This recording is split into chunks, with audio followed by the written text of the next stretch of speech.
दोस्तों, राजनपुर में जब लोगों ने आसमान पर उड़ते हुए बंदर को देखा तो उनके होश उड़ गए। सब लोग हैरत से आसमान की तरफ देखकर घबरा चुके थे, क्योंकि मंजर ही ऐसा था। हर कोई कह रहा था कि वो देखो, आसमान पर उड़ने वाला बंदर। कोई भी यकीन नहीं कर पा रहा था कि ये ख्वाब है या हकीकत। उन्होंने पहली बार इतना बड़ा बंदर देखा था, जो अपनी जसामत में बहुत बड़ा था, और उसके दो पर इतने बड़े थे कि अगर जमीन के करीब आकर वो परों को हिलाए तो पूरे गांव में तूफान बर्पा हो जाए। देखते ही देखते वो बंदर उस गांव के करीब आने लगा। लोग खौफ के मारे भागने लगे, मगर उस वक्त उनकी हैरत की इंतहा न रही जब उन्होंने बंदर पर एक अल्लाह वाले बुजुर्ग को बैठे देखा। हिंदुओं का गांव और ऐसे में बाबा करीम शाह की ये करामत देखने वालों को हैरान कर चुकी थी। वहीं वो लड़की, जिसका नाम राधा था, अपनी आंखों से ये मंजिर देखकर गांव में भाग रही थी। सब राधा को देख रहे थे। ये लड़की कौन थी? अल्लाह वाले की आशिक थी या कोई उसकी साजिश थी? ये क्यों गांव में भाग रही थी? इधर वो बंदर उड़ रहा था। गांव वाले खौफजदा थे। राधा दौड़ लगाए हुए थी। ये गांव में क्या हो गया था, किसी की समझ से बाहर था। हिंदू और मुसलमान कभी घरों में छुपते तो कभी जंगलों में भागते। ये कैसी आफत थी जो इस गांव पर आ चुकी थी? लोग कह रहे थे, राधा, तुमने ये क्या कर दिया? पूरा गांव राधा की एक गलती की वजह से मुसीबत की जद में आ चुका था। इधर वो अल्लाह वाला बंदर के ऊपर चढ़कर गांव के ऊपर चक्कर लगाते हुए कभी पहाड़ों के ऊपर जाता तो कभी जंगल के ऊपर से चक्कर लगाता। हिंदू और मुसलमान जितने भी लोग इस बस्ती में आबाद थे, सब यही समझ रहे थे कि आज कोई नहीं बचेगा, आज मौत उनके करीब आ चुकी है। इधर राधा भागते भागते अल्लाह वाले को इशारे करने लगी, मुझे माफ कर दो, मुझे माफ कर दो, मुझसे गलती हो गई, मैं आइंदा से ऐसी हरकत कभी नहीं करूंगी। सारा गांव राधा के पीछे पीछे था। राधा, अब तुम ही हमें बचा सकती हो। राधा, हम सबको इस मुसीबत से बचा लो। राधा, तुम माफी मांग लो। मगर अब वो बंदर भी गुस्से में आ चुका था। ऐसा लग रहा था कि आज इस गांव में कोई भी नहीं बचेगा, हर चीज तबाह और बर्बाद होकर रह जाएगी। पर अल्लाह वाले ने एकदम से बंदर को कहा, रुक जाओ, बैठ जाओ जमीन पर, एक दफा बैठ तो सही, ये मेरा हुक्म है तुम पर। मगर बंदर के परों की फड़फड़ाहट ऐसी थी कि लोगों की छतें हवाओं में उड़ने लगीं, दरख्त उखड़कर फजा में उड़ने लगे, हर तरफ चीखो पुकार थी। अल्लाह वाले बुजुर्ग गुस्से में और जलाल में आ चुके थे। उन्होंने खंजर निकाला और जैसे ही बंदर के परों पर वार करने लगे तो, दोस्तों, पुराने जमाने की बात है। एक गांव में हिंदू और मुसलमान मिलकर रहा करते थे, मगर चूंकि वो इलाका हिंदुओं का था, इसलिए हिंदू अक्सरियत में आबाद थे। मुसलमानों को पंचायत की तरफ से मस्जिद जाने और इबादत करने की इजाजत तो थी, मगर अक्सर ये हिंदू उनसे बदतमीजी कर जाया करते थे। इसी गांव में सरपंच की बेटी राधा भी रहती थी, अपने माँ बाप की इकलौती और इंतहाई बिगड़ी हुई लड़की। राधा को शुरू से ही जानवरों से बेइंतहा मोहब्बत थी। राधा ने एक बंदर पाल रखा था, जो शरारतों में उससे भी 2 हाथ आगे था। घाघरा चोली पहनकर अक्सर राधा जब घर से बाहर निकलती तो मस्जिद के बाहर मौजूद लोगों के जूते देखकर अपने बंदर को इशारा करती, और उसका वो शरारती बंदर जाकर नमाजियों के जूते चुरा लाता। उसका अव्वलीन मकसद ही मुसलमानों को तंग करना था। वो मुसलमानों को तकलीफ पहुंचाने का कोई मौका हाथ से जाने नहीं देती थी। एक रोज राधा ने एक बूढ़े मुसलमान को सड़क पर सब्जी बेचते देखा, जिसने बुलंद आवाज में अल्लाहू अकबर की सदा बुलंद की थी। कभी दुरूद पाक पढ़ने लगता, कभी अल्लाहू अकबर कहता रहता। ये सुनकर राधा तप गई। अपने बंदर के साथ उसके ठेले पर पहुंची और कहने लगी, ये तुम क्या बुलंद आवाज में अल्लाहू अकबर कह रहे हो? तुम्हारा दीन झूठा है, मजहब छोटा है। वो बुजुर्ग शख्स जानता था कि वो सरपंच की बेटी है। कहने लगा, बेटी, तुम अभी भोली हो, नादान हो, लेकिन अगर सच को जानोगी तो तुम्हें मालूम पड़ेगा कि सारी कायनात को बनाने वाला सिर्फ और सिर्फ वहदो ला शरीक अल्लाह ही है। उसकी बात सुनकर राधा हंसने लगी। वहीं उसके बंदर ने उन फलों पर अपने दांत गाड़ना शुरू कर दिए। जो खरीदार वहां पर खड़े थे, बंदर को यूं फल काटते देखकर घिन खाकर वहां से वापस पलटने लगे। वो बूढ़ा शख्स फौरन आगे बढ़कर कहने लगा, अरे अरे, इस बंदर को मना करो, ये मेरे फलों को खराब कर रहा है। मैंने पाई पाई जोड़कर ये फल खरीदे हैं। मगर राधा हंसकर अपने बंदर को साथ लिए वहां से जाने लगी तो वो बुजुर्ग शख्स कहने लगा, जो नुकसान तुम्हारे बंदर ने किया है मुझे उसकी रकम तो अदा करो। जवाब में राधा तंज करके कहने लगी, अपने अल्लाह से मांग लो, मैं तो तुम्हें 1 रुपया नहीं देने वाली। वो बुजुर्ग शख्स गहरी सांस बाहर निकालकर रह चुका था। वो जब भी बाजार में आती तो अक्सर मुसलमानों को ही निशाना बनाया करती। अगर कोई उसके सामने जबान दराजे करता तो अपने बाप के लोगों को बुलवाकर उन्हें पिटवाती। लोग तो पनाह मांगते थे कि आंधी तूफान आ जाए, सुनामी आ जाए, लेकिन कभी राधा से उनका सामना ना हो। रमजान मुबारक शुरू हो चुका था। उस रोज राधा अपने बंदर को साथ लिए जंगल की सैर की तरफ निकल आई। 18 साल की राधा बेधड़क होकर जंगल में अपने बंदर के साथ घूम रही थी जब उसे अचानक जंगल के बीचों बीच कुरान पाक की तिलावत की आवाज आने लगी। वह आसपास देखने लगी, अपने बंदर से बोली, अब क्या जंगल में भी मुसलमानों ने अपने खुदा को पुकारना शुरू कर दिया है? यह तो कहते हैं कि इनका खुदा आसमानों पर रहता है, फिर ये जंगल में क्या ढूंढने आए हैं? वह हंसकर तंज करती एक सिमत को चलने लगी। जब कुछ आगे बढ़ी तो कुछ झाड़ियों को हटाकर उसने सामने का मंजर देखा। बह रही नदी के किनारे एक घना सायादार दरख्त था जिसके साए में एक बुजुर्ग बैठे थे। बारो हैबत शख्सियत, नूरानी चेहरा, सफेद दाढ़ी, अपने सामने कुरान पाक को खोलकर बैठे, आंखें बंद किए तिलावत कर रहे थे। राधा उस शख्स को देख रही थी जो कुरान पाक की तिलावत तो कर रहे थे मगर उनकी आंखें बंद थीं।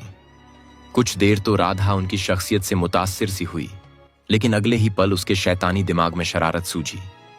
वह चलती हुई उन बाबा के पास चली आई जिनका नाम बाबा करीम शाह था।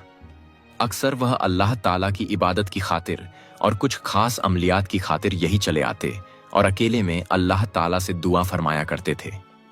राधा चलती हुई उनके करीब आई। अपने करीब किसी इंसान की मौजूदगी महसूस कर बाबा करीम शाह ने अपनी आंखें खोल दी, लेकिन अगले ही पल उस लड़की को देखकर अपनी आंखें बंद कर लीं, क्योंकि यह हिंदू लड़की थी। बाल खुले थे, कंधे बेलिबास थे, लिबास भी ऐसा चुस्त पहन रखा था कि जिस्म के खदो खाल वाजह दिखाई दे रहे थे। बाबा करीम शाह के चर्चे पूरे गांव में फैले हुए थे।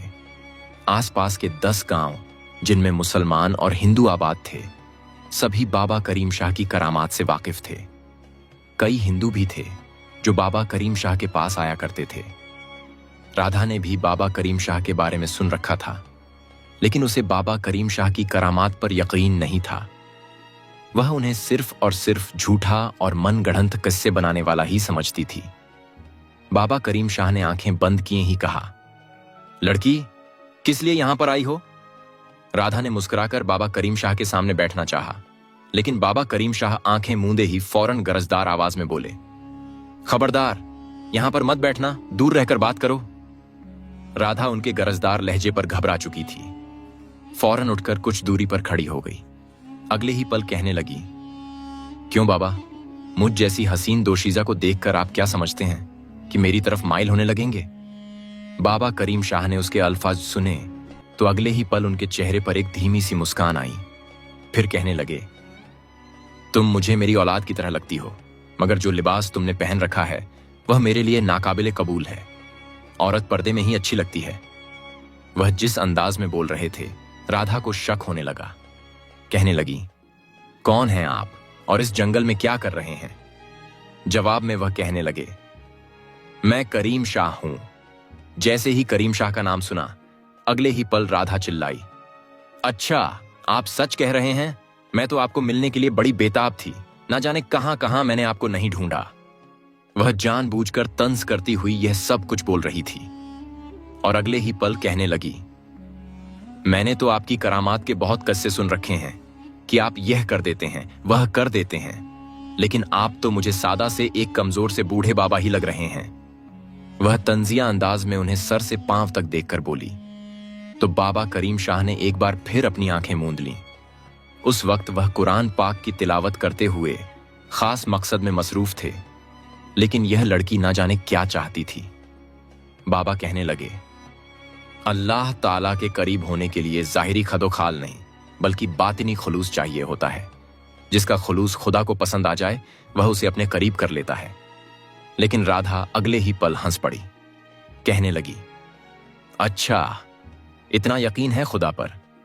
बड़ी करामातें सुन रखी हैं आपकी। आज मेरे सामने भी करामत करके दिखाएं तो मैं आपको मानूं। वह बाबा करीम शाह को पूरी तरह झेंच करने की कोशिश कर रही थी। कहने लगी, बाबा, आप ऐसा करें, यह जो पत्थर पड़ा है ना, इसे हवा में उड़ाकर दिखाएं। मैं मान जाऊंगी कि आप वाकई एक अल्लाह वाले हैं। बाबा ने उसकी जानिब एक नजर डाली और फिर कहने लगे, दीन सैर ओ तफरीह और मजाक का नाम नहीं है। करामात लोगों की भलाई और लोगों को सच की तरफ लाने के लिए की जाती है, न कि वक्त गुजारी के लिए। लड़की, यहां से जाओ, मेरी इबादत में खलल मत डालो। मगर राधा तो सोच चुकी थी कि वह बाबा करीम शाह को परेशान करने का कोई मौका हाथ से जाने नहीं देगी। उस वक्त काफी देर हो चुकी थी। वह कहने लगी, अच्छा, आप इस पत्थर को हवा में मुअल्लक नहीं कर सकते? इसका यही मतलब हुआ कि आप सिर्फ झूठ बोलते हैं, लोगों से पैसे बटोरने के लिए खुद को उनके सामने बढ़ा चढ़ाकर पेश करते हैं। यह सुनकर भी बाबा करीम शाह ने अपनी आंखें मूंदे रखी थीं। राधा अपने बंदर के साथ वापस तो आ चुकी थी, लेकिन अगले रोज वह सोच चुकी थी कि एक बार फिर बाबा करीम शाह के पास जाएगी। उस रोज उसने लिबास एहतियाती तौर पर ही मुकम्मल पहना था। एक दुपट्टा भी गले में कर लिया और फिर जंगल में चली गई। आज फिर उसे बाबा करीम शाह वहीं बैठे मिले थे। उनके पास जाकर फिर उन्हें बातों में मशगूल करने लगी। कहने लगी कि बाबा, अगर आप वाकई में सच्चे हैं तो इस दरख्त को यहां से उखाड़ कर दिखाएं, या फिर इस दरख्त को हुक्म दें कि ये इंसानों की तरह बोलना शुरू कर दे। अगर सचमुच आप करामती बाबा हैं तो यहां पर जिन्नात को बुलाकर दिखाई। कसम से मैं बचपन से जिन्नात से मुलाकात करना चाहती हूं। मुझे जिन्नात से दोस्ती करनी है। बाबा करीम शाह इसकी बात को सुनकर धीरे से मुस्कुराने लगे। फिर कहने लगे कि लड़की, तुम चाहती क्या हो? वह कहने लगी कि मैं बस यह चाहती हूं कि आप यह जो ढोंग रचा रहे हैं, न कि आपके पास जादू है, आपके पास ताकतें हैं, आप कुछ भी कर सकते हैं, यह ढोंग रचाना छोड़ दें और लोगों के सामने यह कबूल कर लें कि आपने यह सिर्फ और सिर्फ झूठी शोहरत हासिल करने के लिए किया है। हकीकत में आप कुछ भी नहीं हैं। राधा जिस अंदाज में यह सब कुछ बोली थी, बाबा करीम शाह के चेहरे पर एकदम से संजीदगी आ गई। वह कहने लगे कि लड़की, तुम मेरा वक्त बर्बाद कर रही हो। अभी मासूम हो, नादान हो, इन मामलात को नहीं समझती, इसलिए यहां से चली जाओ। बार बार मेरी इबादत में खलल डालने के लिए मत आया करो। मेरी दुआ है कि खुदा तुम्हें हिदायत दे। लेकिन वह अगले ही पल हंस पड़ी और अपने बंदर को इशारा करने लगी। पास ही बाबा करीम शाह के पास थाल में कुछ फल पड़े थे। बंदर ने आगे बढ़कर छुपते हुए जहरीले कीड़े उन फलों पर छोड़ दिए। राधा यही चाहती थी कि यह जहरीले कीड़ों वाले फल बाबा करीम शाह खाएं और बीमारी में मुबतला हो जाए। आज तक जो लोग बाबा करीम शाह के पास अपनी बीमारियों के लिए आते और शिफा पा जाते, वे बाबा करीम शाह की यह हालत देखकर दोबारा उनकी तरफ भूल कर भी ना आए। बाबा करीम शाह अपने ध्यान में बैठे थे जब बंदर ने दरख्त पर चढ़कर वह कीड़े उन फलों पर फेंक दिए। कुछ देर बाद ही राधा और बंदर वहां से चले आए, लेकिन एक दरख्त की ओट के पीछे छुपकर मंजर देखने लगे। राधा बस किसी तरह बाबा करीम शाह को नीचा दिखाना चाहती थी और अपने आप को यह तस्कीन देना चाहती थी कि हिंदू धर्म ही बेहतरीन मजहब है। इस मजहब के अलावा और कोई मजहब सच्चा नहीं हो सकता। वह आधे घंटे तक देखती रही। जब बाबा करीम शाह ने दोबारा अपनी आंखें खोलीं और उन फलों को अपने सामने रखा, वे कीड़े जो उन फलों पर छोड़े गए थे, वे इस कदर खतरनाक थे कि खाने वाले की मौत भी वाकई हो सकती थी। लेकिन बाबा करीम शाह ने मुस्कुराकर उन फलों की तरफ देखा और बिस्मिल्लाहिर्रहमानिर्रहीम पढ़ा। जैसे जैसे वे फल खा रहे थे, उनके चेहरे पर मुस्कुराहट और गहरी होती जा रही थी। राधा यह मंजर देखकर हक्की बक्की रह गई कि वे फल खाने के बाद भी बाबा करीम शाह बिल्कुल सही सलामत बैठे थे और एक बार फिर अपनी इबादत में मशगूल हो गए। अगले रोज गांव में बाबा करीम शाह आए थे। गांव में एक शख्स पर जिन्नात हाजिर हो चुके थे जो इस कदर खतरनाक थे कि हिंदू पंडित भी हार मान चुका था। गुज़िश्ता रात पिछले पहर अचानक गांव में चीख पुकार बुलंद हो चुकी थी। सरपंच भी अपने घर से बाहर निकल आया था। राधा की भी आंख खुल चुकी थी। पूरा गांव इकट्ठा हो चुका था। जो खबर राधा को पता चली वह उसके लिए घबरा देने वाली थी, क्योंकि गांव में एक शख्स पर जिन्नात आ चुके थे। पहले तो जिन्नात के वश में आकर वह अपनी बीवी से कहने लगा कि मुझे गोश्त ला कर दो, मुझे गोश्त खाना है। वे हिंदू धर्म पर अंधा यकीन रखते थे। गोश्त उनके यहाँ हराम समझा जाता था। वह हिंदू शख्स बार बार गोश्त मांगने लगा। जब उसकी बीवी ने इनकार किया और कहने लगी कि मांस खाना हमारे यहाँ बुरा समझा जाता है, आखिर आपको हो क्या गया है, उसने गुस्से में आकर छुरी उठाई और अपनी बीवी पर हमला कर दिया। जिस कदर बेरहमी से उसने अपनी बीवी को मारा, गांव वाले तो उस औरत की लाश देखकर ही घबरा चुके थे। फिर उसके बच्चे, जो चीखते चिल्लाते घर से बाहर निकले और चीख चीख कर गांव वालों से कहने लगे, अब्बा ने अम्मा का कलेजा निकालकर चबाना शुरू कर दिया है। लोग जब घर में पहुंचे तो सामने का मंजर बड़ा ही हौलनाक था। वह शख्स अपनी बीवी के पास तेज धार वाला औजार उठाकर बैठा था और उस औजार से अपनी बीवी का पेट चाक कर चुका था। अंदर से कलेजा निकालकर खा रहा था। लोग घबरा चुके थे। वह शख्स इससे पहले कि उन पर भी हमला करता, फौरन घर का दरवाजा बंद कर दिया गया। बच्चे घबराए हुए थे। जब बच्चों से पूछा गया तो उनका कहना था, हमारा अब्बा श्मशान घाट से गुजरकर आज घर आया है। गुज़िश्ता रोज शदीद बारिश होने की वजह से रास्ते बंद हो चुके थे, इसलिए श्मशान घाट की चुड़ैल उस पर हावी हो चुकी थी। गांव के सबसे बड़े मंदिर का पुजारी भी वहां पर आया, मगर यह उसके बस की भी बात नहीं थी। आखिरकार सबका ध्यान बाबा करीम शाह की तरफ गया। हिंदू भी कहने लगे कि हमें इस बारे में बाबा करीम शाह से बात करनी चाहिए, हो सकता है वह हमारी कोई मदद कर सकें। यह सुनकर राधा, जो पहले घबराई खड़ी थी, अगले ही पल हंसने लगी और कहने लगी, वह कमजोर दुबले पतले बूढ़े बाबा जी, भला वे क्या कर पाएंगे? मेरी खातिर एक पत्थर तो हवा में मुअल्लक न कर सके, दरख्त को तो बुलवा न सके, वे इतनी खतरनाक चुड़ैल को कैसे काबू करेंगे? कुछ देर बाद ही गांव में बाबा करीम शाह आए। वही सफेद कुर्ता जिस पर जगह जगह पैबंद लगे थे, लेकिन फिर भी साफ सुथरा था। चेहरे पर वही नूरानियत थी।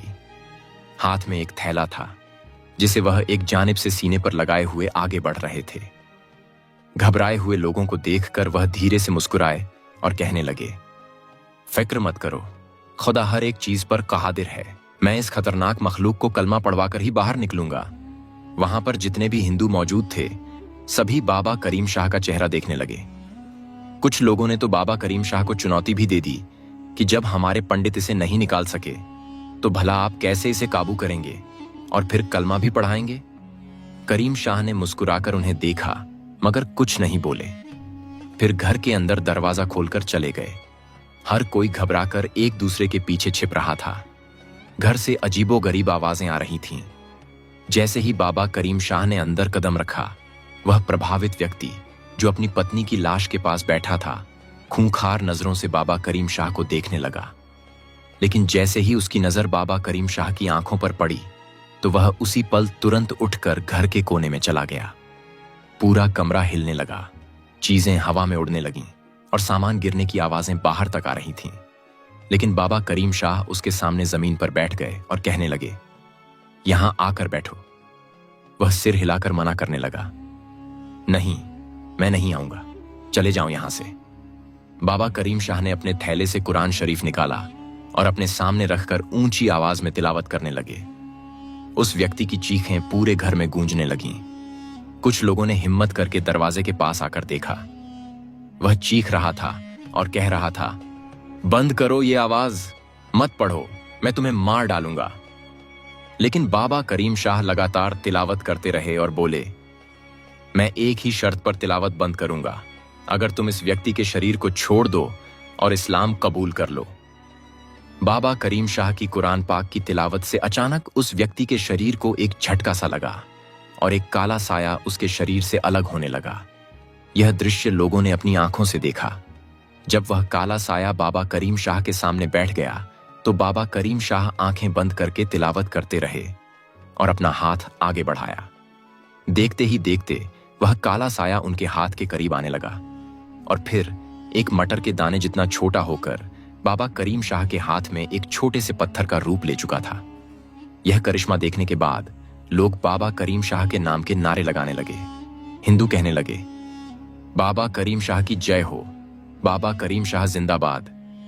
बाबा करीम शाह ने उस पत्थर को अपने थैले में रखी एक डिबिया में डाला और वहां से उठ खड़े हुए।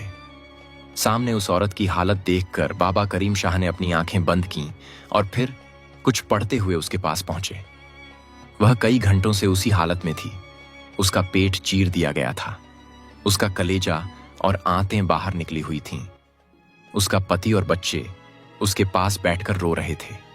जब बाबा करीम शाह उसके पास आए तो न जाने उन्हें क्या सूझी कि उन्होंने एक कपड़ा उस औरत के शरीर पर डाला और उसके पति से कहा, इसके अंगों को अंदर डाल दो। इसके बाद उन्होंने गांव से कुछ जड़ी बूटियां मंगवाईं और अपने हाथ से एक लेप बनाकर उसके पति को दिया। हर कोई आश्चर्य से देख रहा था कि यह औरत तो 5 घंटे पहले ही मर चुकी थी।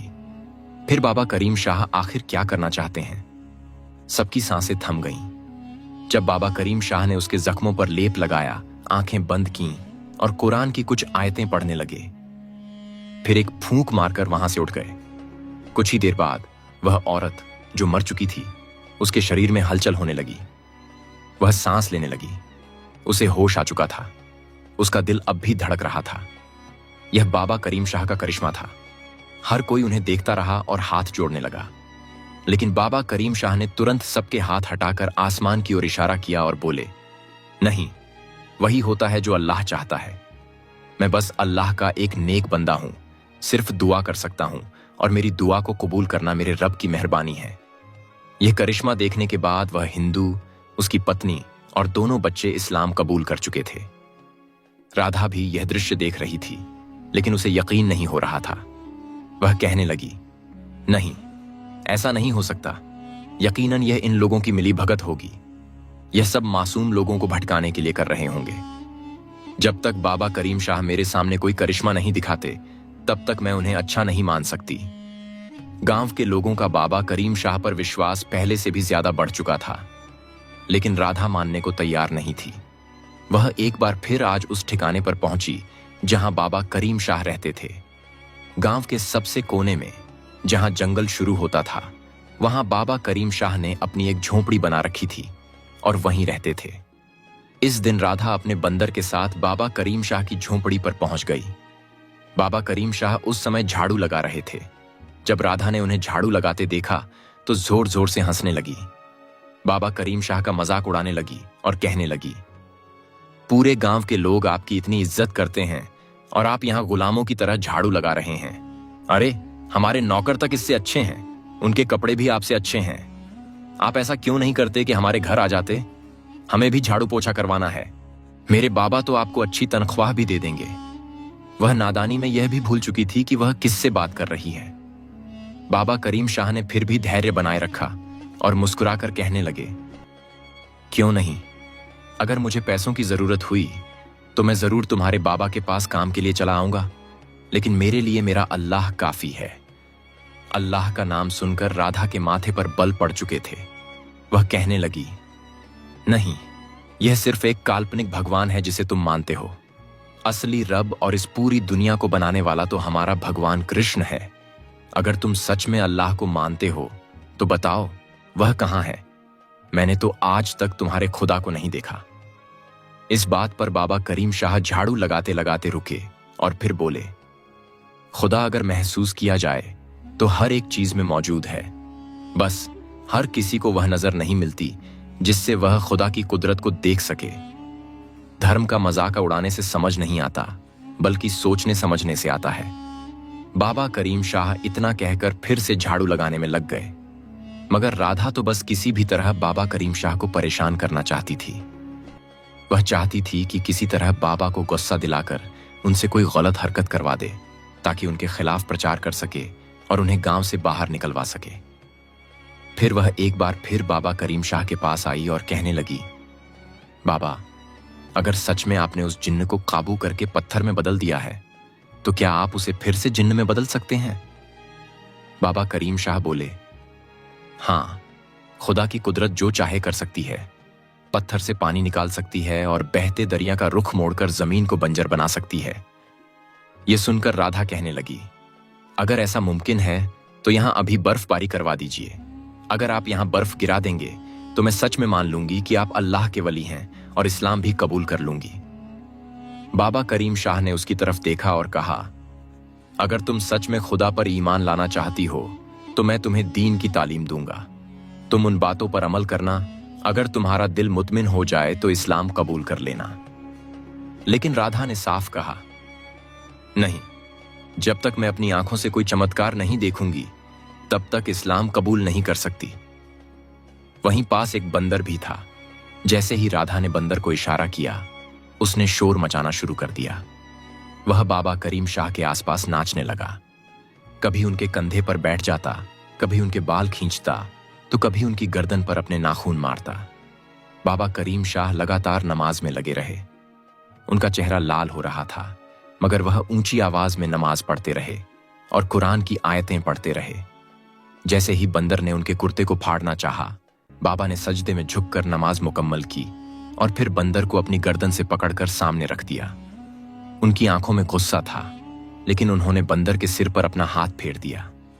राधा सोच रही थी कि बाबा करीम शाह इतने गुस्से में बंदर की गर्दन मरोड़ देंगे, लेकिन जब बाबा ने प्यार से उसके सिर पर हाथ फेरा तो वह एकदम शांत हो गया, जैसे कोई मासूम जानवर हो। राधा ने उसे फिर इशारा किया कि बाबा को तंग करे, मगर इस बार बंदर ने राधा की ओर गुस्से से देखा और अचानक उस पर हमला कर दिया। राधा चीखने लगी और वहां से भागने लगी। बंदर ने उसके मुंह पर अपने नाखूनों से वार कर दिया था। राधा शोर मचाती हुई जंगल से अपने घर की तरफ गई। जब सरपंच ने अपनी बेटी के मुंह पर करवचें देखीं तो गुस्से से कहने लगा कि कहां गई थी तुम? तुम्हारे मुंह पर यह जख्म कैसे? राधा ने जब अपने बंदर के बारे में बताया तो सरपंच उस पर और गुस्सा करने लगा कि तभी कहता हूं इन जानवरों से दूर रहो, लेकिन तुम तो इन दिनों कुछ ज्यादा ही आवारा हो चुकी हो। घर में कभी मिलती ही नहीं। आइंदा के बाद तुम घर रहोगी, मैं तुम्हें घर से बाहर निकलता ना देखूं।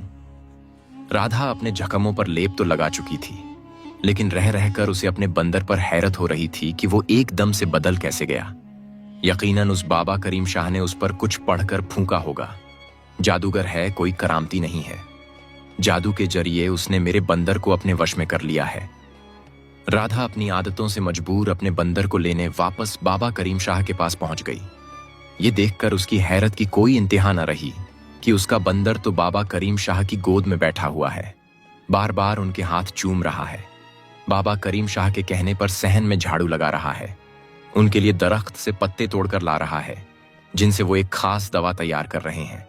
राधा गुस्से से बाबा करीम शाह के पास जाकर खड़ी हो गई और कहने लगी कि मेरे बंदर को मुझे वापस करो। बाबा करीम शाह मुस्कुराए और कहने लगे कि अच्छा, ये आजाद है, तुम चाहो तो इसे लेकर जा सकती हो। लेकिन वो बंदर तो बाबा करीम शाह के कदमों में बैठ गया और नफ्फी में सर हिलाने लगा। बाबा करीम शाह के पांव पर उसने अपना सर रख दिया। ये देखकर तो राधा और भी आग बबूला हो गई और कहने लगी कि बाबा, ये सब कुछ सिर्फ एक नजर का धोखा है। मैं बिल्कुल तुम पर यकीन नहीं कर सकती। ये जादू है और कुछ नहीं। बाबा करीम शाह ने तहम्मुल मिजाजी का मुजाहिरा करते हुए उस लड़की की तरफ देखा और कहने लगे कि लड़की, मैं कई रोज से तुम्हें देख रहा हूं। तुम हर बार आती हो, जुमले कसती हो, ताने देती हो और उल्टा सीधा कहकर यहां से चली जाती हो। लेकिन हां, मैं तुम्हें यह बता दूं कि जादू नजर पर किया जाता है, चीज पर नहीं। आज से 1400 साल पहले हमारे नबी करीम भी जब कोई मौजिजा दिखाते, यहां तक कि उन्होंने कफ्फार के कहने पर चांद को 2 टुकड़ों में तकसीम कर दिया था। यहां तक कि चांद के दोनों टुकड़े पहाड़ के दाएं और बाएं तरफ चले गए और दोबारा उंगली के इशारे से जुड़ गए। तब भी कफ्फार के कुछ लोग ऐसे थे जो ईमान नहीं लाए थे। उनका भी ये कहना था कि ये जादू है जो हमारी नजरों पर कर दिया गया है और हमें चांद 2 टुकड़ों में दिखाई देने लगा है। मगर जब दूर दराज इलाकों में रहने वाले मुसाफिरों ने जो चांद की रोशनी में सफर तय कर रहे थे, उन्होंने भी अपनी आंखों के सामने चांद को 2 टुकड़े होते देखा, तो उन्हें यकीन करना ही पड़ा, क्योंकि जादू सिर्फ हाजिर लोगों पर किया जाता है, दूर दराज इलाकों में मौजूद लोगों पर नहीं। जब बाबा करीम शाह ने यह बताया तो राधा एक पल को लाजवाब हो गई, लेकिन जिस कदर वो शातिर दिमाग से थी, उसने अगले ही पल कहा कि अच्छा, अगर ऐसी बात है तो फिर मुझे भी एक मौजिजा करके दिखाए।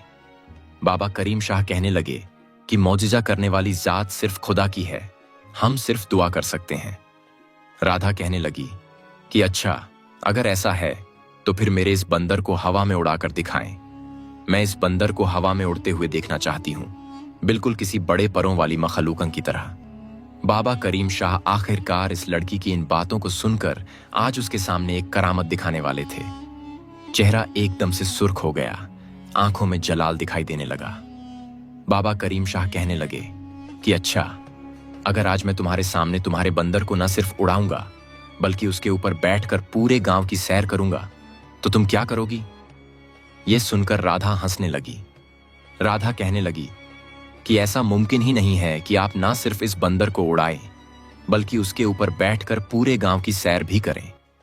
राधा गांव पहुंचकर दूसरी तरफ देखने लगी कि आज बाबा करीम शाह भी शायद उसे अपनी करामत दिखाने की ठान चुके थे। अभी वो आंखें बंद करके हंसी रही थीं। सिर्फ चंद लम्हों की देर लगी थी जब बाबा करीम शाह ने उस बंदर के सर पर हाथ फेरना शुरू कर दिया। बाबा करीम शाह का हाथ उस बंदर के सर पर था कि जब देखते ही देखते वो बंदर चिल्लाया।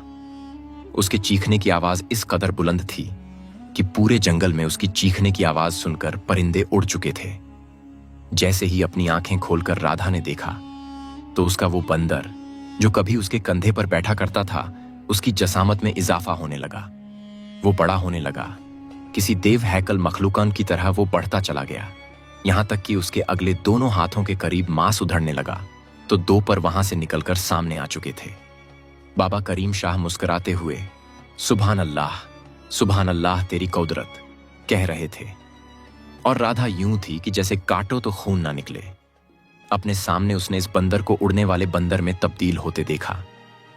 आसपास के परिंदे तो ये मंजर देखने के बाद खौफ से उड़ चुके थे।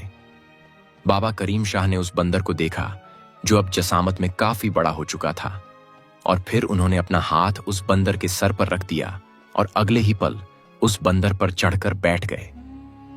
बंदर ने हवा में परवाज शुरू कर दी। आसमान पर जब गांव वालों ने एक बहुत बड़ी मखलूका को उड़ते हुए देखा तो घबरा गए। दिन का उजाला था, सूरज पूरी आबोताब के साथ चमक रहा था। ऐसे में एक बहुत बड़ा साया आसमान पर उड़ते हुए देखकर लोग घबरा गए, लेकिन जब आसमान की तरफ देखा तो वहां कुछ भी मौजूद नहीं था। एक बार फिर कुछ लोगों को एक गहरा और बड़ा साया दिखाई दिया जो आसमान में उड़ रहा था। लोगों ने जब आसमान में एक बहुत बड़े परिंदे को उड़ते देखा तो घबराकर भागने लगे। मगर दोस्तों, यह एक बंदर था। जैसे जैसे वह बंदर जमीन के करीब आने लगा, लोगों की तो चीखें निकल गईं। कितने ही लोग इस मंजर को देखने के बाद बेहोश होकर जमीन पर गिर चुके थे। राधा घबराए हुए अंदाज में कितनी ही देर जंगल में खड़ी होकर देखती रही कि क्या वह होश में है या कोई सपना देख रही है। वह भी भागती हुई वापस गांव आई जहां लोगों का मजमा इकट्ठा था और बाबा करीम शाह सबके बीच उस बंदर पर बैठे थे। बंदर जमीन पर उतर चुका था, लेकिन बाबा करीम शाह अभी भी उसके ऊपर बैठे हुए थे और उसके सिर पर हाथ फेर रहे थे। लोग घबरा गए। जिन्हें बाबा करीम शाह की करामात पर यकीन था वे फौरन अल्लाहू अकबर कहने लगे। कितने ही हिंदू थे जिन्होंने बाबा करीम शाह की इस करामात को देखकर अल्लाहू अकबर कहना शुरू कर दिया और बाकायदा इस्लाम कबूल करने के लिए तैयार हो गए, जबकि कुछ हिंदू हैरानी से उस बंदर को देख रहे थे। वहां राधा भी पहुंच चुकी थी। जब बाबा करीम शाह ने राधा को देखा तो उनके चेहरे पर एक इत्मीनान भरी मुस्कान आई।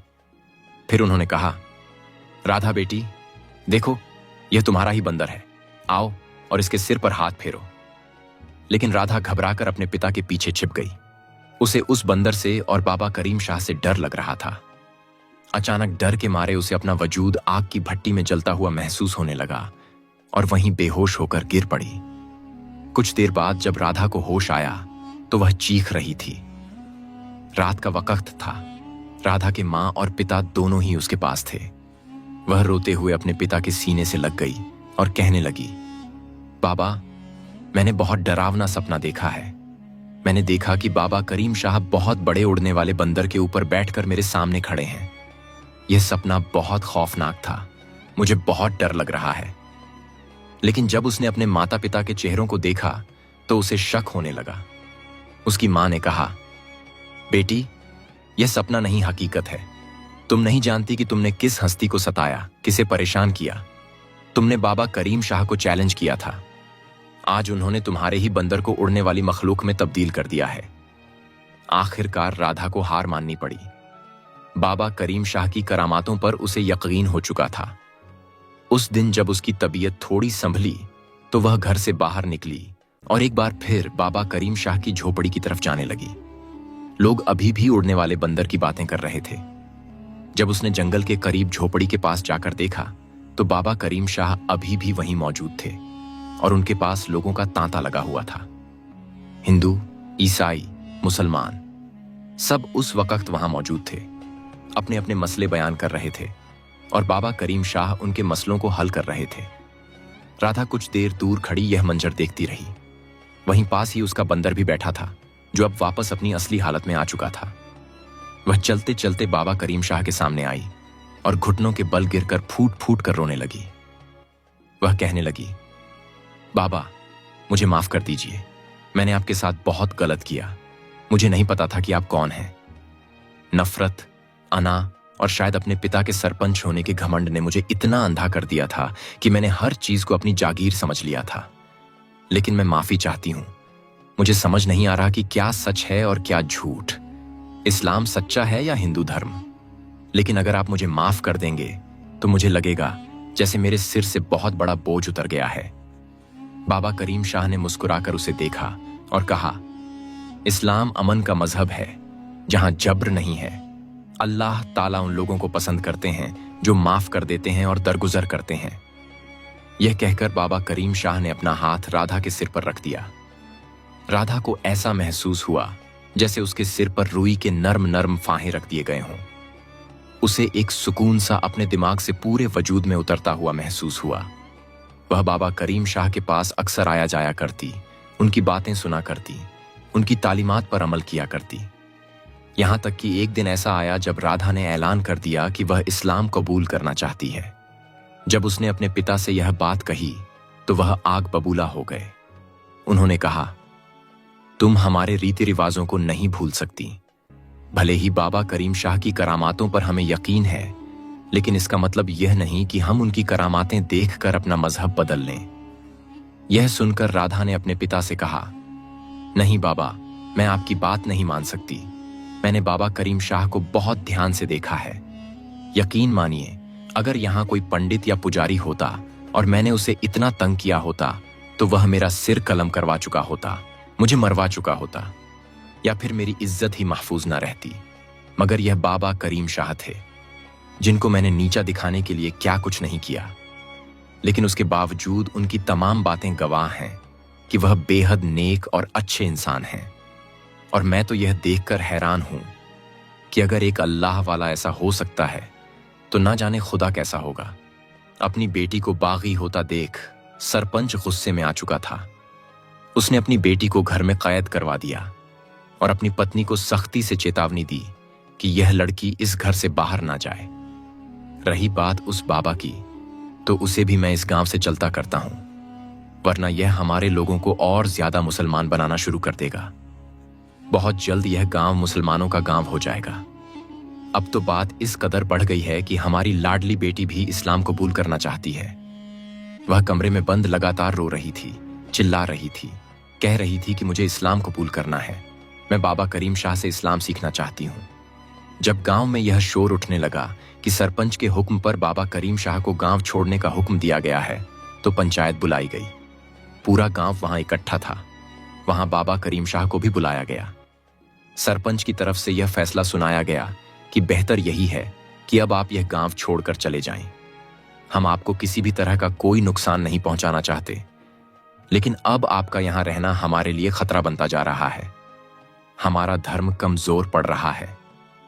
यह सुनकर बाबा करीम शाह ने मुस्कुराते हुए उन्हें देखा और बोले, खुदा की जमीन बहुत बड़ी है, मैं यहां से कहीं और चला जाऊंगा, मगर जो लोग हक की तरफ आए हैं वे अब यहीं रहेंगे। ईमान की रोशनी अगर एक बार उनके दिलों में दाखिल हो गई तो बहुत जल्द उनका दिल एक सच्चे मोमिन का दिल बन जाएगा। यह कहकर बाबा करीम शाह वहां से चले गए। लेकिन जब यह खबर राधा को पहुंची तो वह बर्दाश्त नहीं कर सकी। उसने अपने बंदर को बुलाया और रोते हुए कहने लगी, जाओ बाबा करीम शाह को बताओ कि मैं उनके साथ जाना चाहती हूं। मैं इस्लाम कबूल करना चाहती हूँ। मैं सारी उम्र उनकी गुलाम बनकर रहूंगी, लेकिन मुझे यहाँ छोड़कर मत जाइए। मेरा पिता मेरी शादी एक हिंदू पंडित के बेटे से करवाना चाहता है। अगर मेरी शादी उससे हो गई तो मेरी जिंदगी बर्बाद हो जाएगी। इसके बाद वह बंदर वहां से भागता हुआ बाबा करीम शाह तक पहुंचा। अल्लाह ताला के हुक्म से बाबा करीम शाह को यह खासियत हासिल थी कि वे जानवरों की बातों और इशारों को समझ सकते थे। बाबा करीम शाह ने उस बंदर की बात सुनी और अपने थैले से एक कंकर निकालकर उसके हाथ में दे दिया। बाबा करीम शाह एक पेड़ के नीचे टिककर बैठे थे। जब वह बंदर वापस गया और घर के बाहर लगे बड़े ताले पर उस कंकर को मारा तो ताला टूटकर गिर गया और दरवाजा झटके से खुल गया। तुरंत राधा उस कमरे से बाहर निकली और बंदर को साथ लेकर घर से भाग निकली। जब हवेली के लोगों ने उसे भागते हुए देखा तो तुरंत सरपंच को खबर दी गई। सरपंच आग बबूला हो गया और अपने आदमियों से कहने लगा, जाओ, मेरी बेटी जब तक बाबा करीम शाह तक पहुंचे उससे पहले बाबा करीम शाह को मार दो। वह गुस्से से पागल हो चुका था। राधा उसकी इकलौती बेटी थी। वह अपनी नस्ल को मुसलमान नहीं होने देना चाहता था। एक और पेड़ के नीचे बाबा करीम शाह आंखें मूंद कर बैठे थे।